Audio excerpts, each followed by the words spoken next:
Welcome to a My Tips to Reach Onyx product review. Today we're going to be reviewing the Onza by Razer. This is the Razer Onza Tournament Edition. Some things that it includes are LED micro switch buttons, meaning that it's a very quick switch, very quick to press and quick to respond, not the membrane switch that are in the Microsoft brand controllers. The controller has a ergonomic design to it so that it better fits your hand, as well as having a rubberized surface that'll help keep your hand sturdy on the controller and won't slip. Two of the main things of this controller are adjustable tension joysticks, which you simply have to turn and click, and it'll change the tension of your joystick to better suit what sensitivity you want to play at, as well as having dual multifunction buttons in the form of a second bumper that you can map simply by holding in one of these buttons on the back and then pushing in one of the face buttons. For instance, this would allow you to map jump or A to your left bumper and still have your armor ability on your left bumper. So you're playing bumper jumper while still having your armor ability right next to you. Now, the downsides of this controller are that some of the functions do not work very well.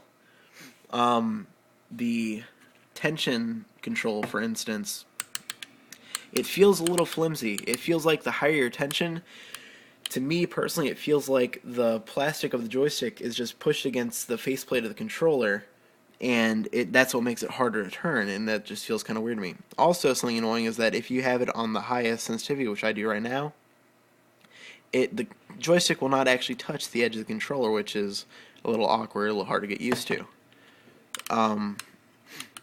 Another thing is that the multifunction buttons, the left trigger and left joystick can only be mapped to the left bumper, and the right joystick and the right trigger can only be mapped to the right multifunction button.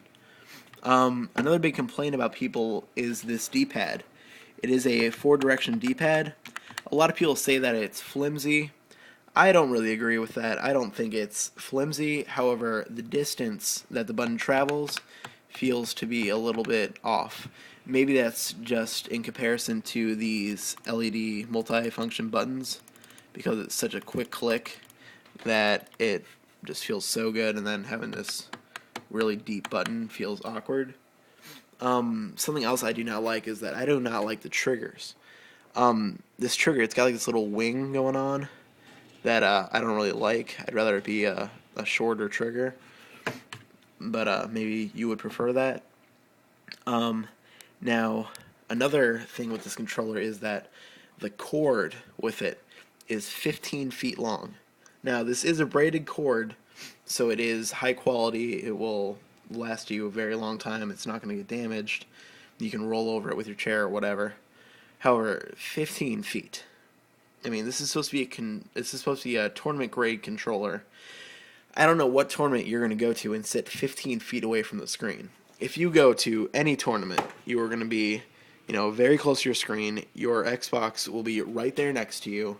You do not need 15 feet. Personally, I would have rather had a shorter cord than the Microsoft brand, but maybe somebody would like that. The biggest downfall for this controller that is actually a deal breaker for me is that the left thumbstick, if you ever click it into crouch, if you move forward, your character will actually uncrouch. So to me, that is an absolute deal breaker.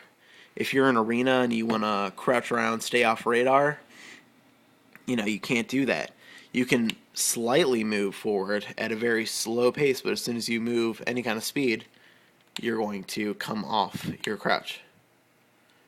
And, that's not just for sneaking around the map. If you ever want to crouch shoot, so that maybe the target's farther away, you want to crouch so that your bloom doesn't go as far. If you ever try to strafe while crouched, you're going to come uncrouched. And to me, that's terrible. I think that's a terrible design, and, to me, it's stopping me from using the controller. I sent Razer a message about this, asking if perhaps I have a defective controller. I'm waiting for a response to them, and I'll probably make a response video to this about that. I mean, perhaps they'll send me another controller. Mine might be defective, but even so, that's pretty bad that I got a defective controller from them. Another thing about the controller is that it does have this new one little hole thing for your headset. So if you do have a headset that has that puck connector, perhaps you've got one of the older Turtle Beaches that has that whole plastic puck, you are going to have to get an adapter for that to plug in this controller.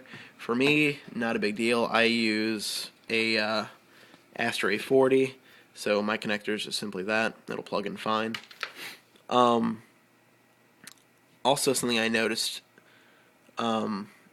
is that maybe it's just my headset. I don't know. I don't think so. Is that whenever someone talks, it kind of makes a little, like a clicking sound, similar to the sound it made in Halo 2 whenever you push to talk. That was a little bit annoying, but you could probably get used to it. But right now, that joystick is just killing me. I may end up opening up the controller and seeing if I can modify that, if my controller is actually not defective. Reason that I think I can do that is that, as you can see, if you ever hold the joystick forward, you cannot click it in. You can't. However, if you ever hold the, let's see if I can do this, right joystick forward, you can click it in just fine. To its max, you can click it in and scope. So that's what makes me feel like there's some kind of block in the joystick, and I'm not sure if it's on the joystick or on the controller. And if I have to, I'll open up the controller and see if perhaps it's something I can sand down, or maybe my joystick just needs to be replaced altogether. I'm not sure. I'll have to see. As of right now, I would give this controller a 5 out of 10 simply because that joystick just kills it. If I did get a good controller back and works perfectly, I have no problem giving this controller a 9 out of 10. It's got a great design to it, great ideas, but as of right now, that joystick is just killing it. So if you guys do get a chance, try to visit my channel on YouTube, and from there you can subscribe to me and be updated whenever I upload any new videos. Also go to my Tips to Reach Onyx thread on Bungie.net. From there you can see anything else I post. I've got all my videos as well as a bunch of tips written out. And right now I am going to be holding a contest. This contest will end on the 23rd. And the contest is that you have to write me a Halo-themed haiku in the comment section below this video. And whoever writes the best one, it will be picked out by my girlfriend. And whoever is picked will receive a free Gears of War 3 beta code, which will be redeemed on the 25th. So comment below, subscribe, and I'll get back to you guys real soon. Thanks.